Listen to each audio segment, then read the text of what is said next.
2024 орто эсеп менен айлык маана 33.664 сомду түзөт деген. 13 тысяч. Такая вот зарплата у госслужащего.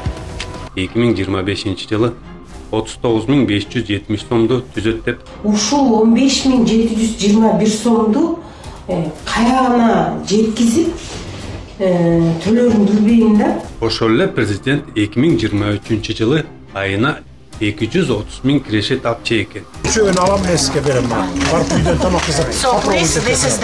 Ассаламу алейкум, урматтуу көрүүчүлөр. Мен сиздер менен Улан Нурманбетов.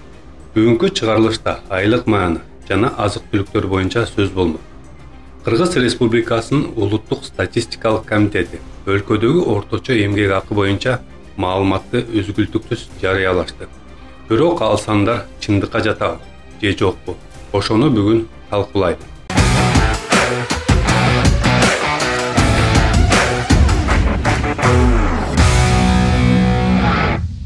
Келиңиздер, азыр Кыргызстанда орточо эмгек акы жыл сайын көтөрүлүп жатат деп элге мактанып келип жатышат. Карап көрөлү, канчага көтөрүлгөн. 2020 жылы 18.940 сом, 2021 жылы 19.330 сом, 2022 жылы 26.540 сом, 2023 жылы 31.400 сом, 2024 жылы 34.391 сом, жана 2025 жылы 39.570 сом деп улуттук статистикалык комитети дешүүдө. Бирок эскертип кетсем, 2024 жылы кабар агенттиги 33.640 сом деп чыгышкан. Ошону дагы эл таң калышкан. Кимдер ошондой айлык алат деп.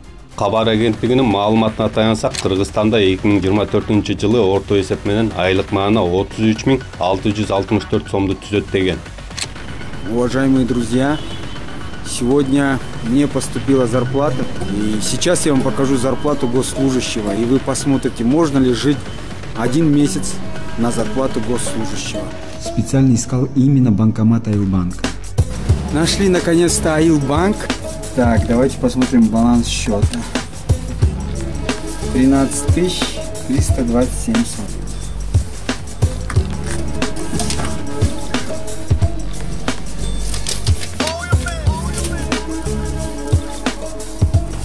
Еще Айлбанк, чтобы не платить проценты. 13 тысяч. Такая вот зарплата у госслужащего. Вы понимаете, это просто как можно жить? Это реальная зарплата госслужащего. Вы просто подумайте, вот, с такими ценами вот, в том же Глобусе, в той же Азии, как можно на эти деньги жить? Бул жылыда державе болуп жаткандай. Улуттук статистикалык комитети орточо эмгек акы 2025 жылы 39.570 сомду түзөт деп айтканы менен ошол айлыкты кимдерге беришет жана кимдер алышат. Бул жерден дагы суроо туулбай койбойт. Анткени эл айтса калп айтпайт деп коет. Саламатсыздарбы? Мен ушу президентке кайрылуу жасайын дедим эле. Мен Фучикада хирургия реанимация отделениясында иштейм, младший персонал болуп. Биз бүгүн айлык алдык. Бул айлыкты биз бир ай күтөбүз, тытымын иштейбиз. Медсестралар, младший персонал болуп. Биздин айлык эмнегедир аябай аз чыкты да. Азыркы заманда бүт кымбаттап атат. Свет, суу, газ, жол кире, продукты. Ушул 15.721 сомду каягына жеткизип төлөрүн билбейм да. Ушу президентке кайрылып аттым элем да. Же кредиттөгөнбү, же семьямды багамбы?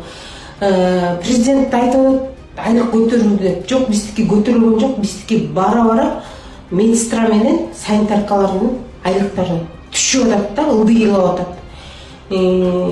Биз ушул айлыкка кандай бир ай кантип жан сактайбыз да?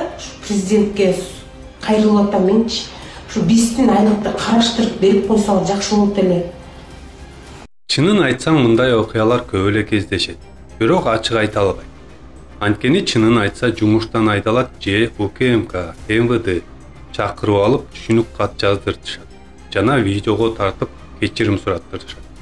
Мындайча айтканда чындыкты айткан адамды мазакташат. Эми келиңиздер. Статком 2024 жылы 7 область канча айлык алат экенин көргөзгөнүн карап көрөлү. Орточо айлык эмгек акы. Кыргыз Республикасы 2024 жылы 37.361 сом. Баткен обласы 28.182 сом. Жалал Абад обласы 32.283 сом. Ысык Көл обласы 43.684 сом. Нарын обласы 35.372 сом. Ош обласы 25.467 сом.